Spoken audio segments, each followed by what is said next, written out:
14-year-old Daniel sat on the edge of the park bench, his worn backpack resting against his feet. Inside was a single sandwich wrapped in plastic, a simple peanut butter and jelly that his mother had made the night before. For Daniel, it was more than just lunch. It was the highlight of his day. Food wasn't abundant in his small household, and every bite mattered. The autumn breeze swept across the park, scattering a mosaic of golden leaves on the ground. Daniel chewed thoughtfully, taking in the peaceful surroundings, when his gaze fell on a man sitting a few benches away. The man's disheveled appearance stood out against the backdrop of cheerful children and strolling families. His clothes were rumpled, his hair unkempt, and his eyes hollow, staring into the distance. He looked lost both literally and figuratively. Daniel couldn't help but notice the man's discomfort. He was shivering slightly, his hands trembling as he clutched an empty paper cup.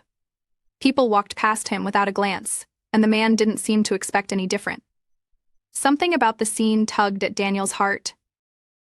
He glanced at his sandwich, then back at the man. A debate waged in his mind. His stomach growled in protest, reminding him that this was his only meal until dinner. But then he thought about how hungry the man must be, and how lonely he seemed. Before he could overthink it, Daniel stood up, clutching his sandwich. He walked over to the man, his sneakers crunching against the fallen leaves. "Hi," Daniel said hesitantly, holding out the sandwich. "Are you hungry? You can have this." The man looked up, startled by the gesture. His tired eyes widened as he studied the boy in front of him. For a moment, he seemed unsure how to respond. Then, slowly, he reached out and took the sandwich, his hands shaking. "Thank you," the man said, his voice hoarse. "You didn't have to do this." Daniel shrugged, trying to downplay the significance of his gesture. "It's okay. I can eat later." The man stared at the sandwich for a long moment before carefully unwrapping it. He took a small bite, then another, and Daniel could see the gratitude in his eyes. The man ate slowly, savoring every morsel. "What's your name?" the man asked between bites. "Daniel," the boy replied. "Daniel," the man repeated softly, as if committing it to memory. "You have no idea what this means to me." Daniel smiled awkwardly, unsure of what to say. After a few moments of silence, he nodded and returned to his bench. When he looked back, the man was gone, leaving nothing but an empty cup and the faint impression of his presence. Daniel shrugged, chalking it up as a small act of kindness, and moved on with his day. The next few days passed uneventfully. Daniel went to school, did his homework, and helped his mother with chores at home. He thought about the man occasionally, wondering where he had gone and if he was okay. But life had a way of moving forward, and soon, the encounter faded to the back of his mind. That was until a tall man in a tailored suit showed up at Daniel's school. It was a rare sight in their modest neighborhood, and whispers buzzed through the hallways as students speculated who he was and what he wanted. The man asked the front desk for Daniel by name, and when the school staff summoned him, Daniel's heart pounded with nerves. Standing in the office, Daniel recognized the man immediately. Clean-shaven, with neatly combed hair and a commanding presence, he looked nothing like the disheveled figure from the park. But it was him, the same man Daniel had given his sandwich to. "Daniel," the man greeted warmly, his voice now steady and confident. "I'm sorry to surprise you like this, but I had to find you." Daniel blinked, unsure how to respond. What are you doing here?" The man smiled. "I didn't get a chance to tell you at the park, but that day you changed my life. You gave me more than just a sandwich. You gave me hope." Daniel tilted his head, confused. "I don't understand." The man gestured to a chair. "Let me explain." As they sat, the man introduced himself as Benjamin Hart, a businessman who had once been wildly successful but had fallen into despair after a series of personal tragedies. He had lost his family in a car accident 2 years earlier, and with them he had lost his will to live. He had spiraled into depression, abandoned his work, and ended up on the streets, feeling invisible and unwanted. "That day, in the park," Benjamin said, his voice thick with emotion, "I had reached the end of my rope. I didn't think anyone in the world cared about me anymore. But then you came along, a boy who had nothing to spare, yet gave me everything he had. You reminded me that there is still kindness in the world. And that maybe I still had a place in it." Daniel listened, stunned. He had never imagined that such a small act could have such a profound impact. "I've spent the last few days cleaning myself up and getting back on my feet," Benjamin continued. "And I realized I couldn't just leave things as they were. I owe you more than words, Daniel. I owe you my life." Daniel shook his head, overwhelmed. "You don't owe me anything. I just gave you a sandwich." Benjamin chuckled, his eyes shining. "It wasn't just a sandwich, it was a lifeline, and I intend to repay you." Before Daniel could protest, Benjamin handed him an envelope. "Inside is a scholarship to one of the best schools in the city. I also want to mentor you, help you reach your full potential. Whatever you need, I'll make sure you have it." Daniel stared at the envelope, his hands trembling. He had never dared to dream of such opportunities, and yet here they were handed to him because of a single act of kindness. Tears welled in his eyes as he looked up at Benjamin, who smiled reassuringly. "Thank you," Daniel whispered, his voice barely audible. "No," Benjamin replied firmly. "Thank you. You saved me." In the days following Benjamin's extraordinary offer, Daniel felt as though he were living someone else's life. His small, worn-down neighborhood now seemed like the start of a much larger journey. At home, his mother, Maria, was overwhelmed when she learned what had happened. "You gave him your only sandwich," she said, her voice breaking as she read the scholarship letter again. "And now he's giving you a future." Maria worked long hours cleaning offices downtown, and money was always tight. She had raised Daniel to value hard work and kindness above all else, but never did she imagine that her son's compassion would bring such a gift into their lives. "It's not just about the scholarship," Daniel said, a mix of excitement and nervousness in his tone. "Mr. Hart wants to mentor me. He said he'd help me figure out what I'm good at, what I want to do someday." Maria brushed her hand against Daniel's cheek, a rare moment of tenderness in their busy lives. "Whatever it is, Mijo, I know you'll do great things." The following week, Daniel visited Benjamin's office downtown for the first time. The building was sleek and modern, a towering structure with shiny glass windows that reflected the city skyline. Walking through its grand entrance, Daniel felt small and out of place in his thrift store sneakers and faded hoodie. But Benjamin greeted him warmly, ushering him inside as though Daniel belonged there. Benjamin's office was expansive, with floor-to-ceiling windows and a desk that seemed as big as Daniel's kitchen table. Yet, it didn't feel intimidating. Benjamin had a way of making the space seem welcoming, his genuine smile putting Daniel at ease. So, Benjamin began, gesturing for Daniel to sit. "Let's talk about your future. What do you dream about, Daniel? What do you want to do with your life?" Daniel hesitated, unsure how to answer. "I don't know. I guess I've never really thought about it. I just figured I'd get a job after high school, help my mom out." Benjamin leaned forward, his expression thoughtful. "That's admirable, but I want you to dream bigger. What makes you happy? What excites you?" Daniel bit his lip, thinking. "I like fixing things," he said after a moment. "My mom says I'm good with my hands. I fixed our toaster once, and I helped Mr. Garcia down the street with his bike. I guess I just like figuring out how things work." Benjamin nodded, his eyes lighting up. "Engineering, perhaps? Or mechanics?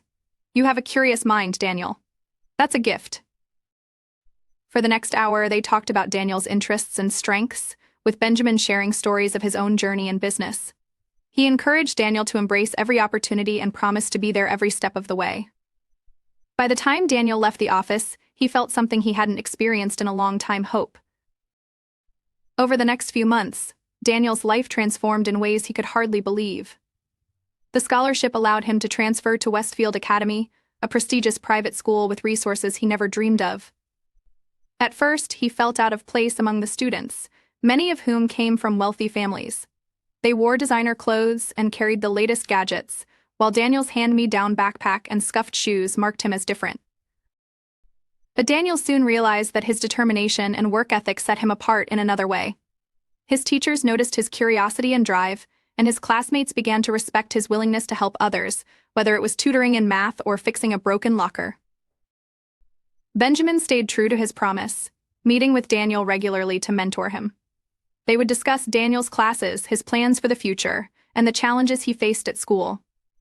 Benjamin even arranged for Daniel to tour local colleges and meet professionals in various fields, exposing him to a world of possibilities. Despite the whirlwind of change, Daniel remained grounded. He continued helping his mother at home and never forgot where he came from. On weekends, he volunteered at a local community center, tutoring younger kids who, like him, came from humble beginnings. He wanted to pay forward the kindness that had been shown to him. One day, after a particularly rewarding session at the community center, Daniel was walking home when he noticed a small crowd gathered near the park. Curious, he approached and saw a young boy sitting on the curb, tears streaming down his face. Beside him was a crumpled sandwich wrapper and an overturned bicycle with a broken chain. Daniel crouched down, gently placing a hand on the boy's shoulder. "Hey, are you okay?" he asked. The boy sniffled, wiping his nose with his sleeve. "My bike's broken," he said, "and my dad's gonna be mad." Daniel studied the bike and smiled. "I think I can fix it. Want me to try?" The boy nodded, his tear-streaked face lighting up with hope. Daniel worked quickly, using a pocket tool he always carried with him. Within minutes, the chain was back in place, and the boy's bike was good as new. "Wow," the boy exclaimed, his sadness forgotten. "Thanks, mister." As the boy pedaled away, Daniel felt a deep sense of satisfaction. He remembered the stranger in the park and how one small act of kindness had set his own life on a new path. It was a lesson he would never forget. Even the smallest gestures could have a ripple effect, changing lives in ways one might never anticipate. That evening, Daniel shared the story with his mom. "I fixed the bike," he said, "but it felt like I was doing more than that, like I was giving him a little bit of hope." Maria smiled knowingly. "You're doing exactly what you're meant to do, Majo. You're spreading the kindness that started everything." As Daniel lay in bed that night, staring at the ceiling, he thought about how far he had come. He still had a long way to go, but for the first time, he felt like he was exactly where he was meant to be. The months turned into years, and Daniel's life continued to evolve in extraordinary ways. At Westfield Academy, he not only excelled academically but also became a leader among his peers. His journey from a modest background to a prestigious school inspired many, and his humility made him beloved by teachers and students alike. One crisp autumn morning, during his senior year, Daniel received a call from Benjamin. The older man's voice was filled with excitement. "Daniel, there's an event I want you to attend with me this weekend. It's a business conference downtown, but don't worry, it's not just suits and boring speeches. There's something I want you to see." Curious but trusting, Daniel agreed. When the weekend arrived, Benjamin picked him up in his sleek black sedan. As they drove through the bustling city, Daniel gazed out the window, wondering what lay ahead. They arrived at the convention center, a massive building buzzing with activity. Inside, the air was electric, filled with the hum of conversation and the clinking of glasses. Booths lined the halls, showcasing innovative technologies, from robots to renewable energy solutions. Daniel's eyes widened as he took it all in. "This," Benjamin said, gesturing to the crowd, "is the future. And I wanted you to see it firsthand." As they walked, Benjamin introduced Daniel to several of his colleagues, engineers, entrepreneurs, and investors. They spoke passionately about their work, and Daniel found himself drawn to their ideas. He asked questions, soaking up every word like a sponge. At one booth, a sleek prototype of an energy-efficient motor caught Daniel's attention. The woman presenting it, a mechanical engineer named Dr. Simmons, noticed his interest and began explaining the technology. Daniel listened intently, asking questions about its design and potential applications. "You're sharp," Dr. Simmons said, impressed. "Have you ever considered a career in engineering?" Daniel hesitated, then nodded. "I've thought about it. I love solving problems and figuring out how things work." "Well," she said, handing him a card, "if you ever want to learn more, give me a call. We're always looking for curious minds." Benjamin smiled as they walked away. "See? This is what I wanted for you to meet people who inspire you and make you think bigger." Back at school, Daniel couldn't stop thinking about the conference. He began researching engineering programs and even started tinkering with small projects at home. With Benjamin's guidance, he applied to several universities, including one of the top engineering schools in the country. When acceptance letters began arriving, Daniel felt a mix of excitement and nervousness. One by one, he opened them, each envelope bringing good news. But the letter from the prestigious institution he had dared to dream about brought tears to his eyes. He had been accepted, with a full scholarship. Maria hugged him tightly when she heard the news. "I'm so proud of you," she whispered. "Your hard work is paying off." Daniel's transition to college was both thrilling and challenging. The campus was vast and the coursework was rigorous, but he thrived in the environment. He joined study groups, participated in engineering competitions, and even landed an internship with a renewable energy company. His passion for problem-solving and innovation grew stronger with each passing day. Though he was busy, Daniel never forgot his roots. He called his mother regularly, visited the community center during breaks, and kept in touch with Benjamin, who remained a steady presence in his life. One evening, during his second year of college, Daniel received an unexpected email from Dr. Simmons, the engineer he had met at the conference years earlier. She invited him to join a team working on a groundbreaking project, a device that could bring clean water to remote and underserved communities. Daniel eagerly accepted, spending his weekends and holidays immersed in the project. The work was challenging but deeply rewarding, and it reminded him of the importance of giving back. The team's efforts culminated in a prototype that was not only functional but affordable, a game-changer for communities around the world. The project caught the attention of philanthropists and investors, and soon, the device was ready for large-scale production. At the launch event, Daniel stood on stage alongside his team, his heart swelling with pride as he spoke about their mission to make the world a better place. A few weeks after the launch, Daniel returned home to visit Maria. As they sat together in their small kitchen, Maria placed a hand on his and said, "You've come so far, Daniel. But what makes me proudest isn't all the success, it's the person you've become. You never forgot where you started, and you never stopped helping others." Daniel smiled, his thoughts drifting back to the park bench where it all began. "It's because of you, Mom. You taught me that even when we have little, we can still give." Maria squeezed his hand, her eyes glistening with tears. "And look what that kindness brought back to you." One quiet afternoon, while walking through the same park where he had first met Benjamin, Daniel spotted a young boy sitting alone, clutching a sandwich. The boy looked up and noticed Daniel watching him. "Hungry?" the boy asked, holding out the sandwich. Daniel smiled, a lump forming in his throat. "No, thank you. But you're very kind." As he walked away, Daniel couldn't help but think about how far he had come and how much further he could still go. Life, he realized, was a circle of kindness.